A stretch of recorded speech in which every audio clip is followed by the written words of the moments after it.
talking about restrictions in terms of you're trying to get better with your anxiety and depression, but things outside of that are further restricting you from getting better.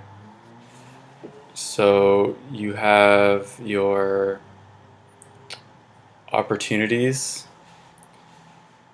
Some people might not have a lot of opportunities. Some people might not have the money to do what you need to do. Money can restrict your travel. Sometimes you're in a bad mood, you're in a bad way, you're having an episode. Sometimes you just need to see friends and family that make you feel good and it can bring you out of it.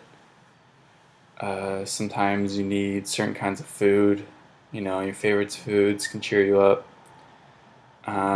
Foods that are good for you, good for your brain, good for your body, good for everything, so it just makes you feel good. Sometimes that can be really expensive. Medication you feel you need. Sometimes medication can't help and get you out of a jam and you just have money to pay for it, or the drug plan to pay for it and all that stuff. So it's out of your control, but not completely out of your control. Because especially with me, like, it's a cycle. Like, I can't get money if I'm depressed, and if I'm depressed, oh my gosh, I can't get money if I'm depressed, but if I'm depressed I can't really get money. So that's catch-22 or whatever. The answer for not being able to travel would be get resourceful. Find any way you can call them. You can even go on their social media and look at stuff they posted before, just kind of remind you. Watch movies you watch with them.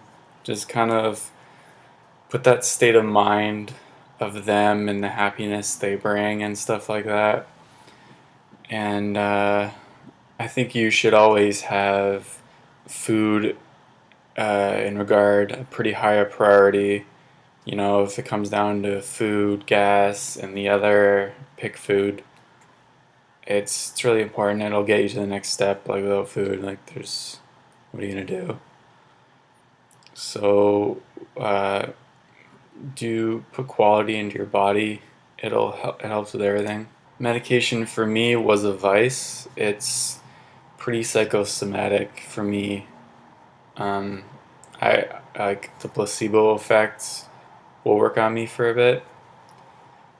So if your medication does XYZ, you don't necessarily need to find that in one thing. If you can find Y somewhere, X somewhere else, and Z somewhere else, then you'll be fine. That doesn't really make sense, but yeah. So then you also have responsibilities, such as you have children to take care of, or you're working so much and you really don't have the time to work on getting better with your depression, anxiety, whatever. And the only answer to that is you have to make time. Any little thing you can squeeze in each day, and the more habitual, consistent, the way better. It's you have to make time because this will plague your life. You have to take it seriously, and it can get worse. It doesn't get better by leaving it alone. You can numb it. You can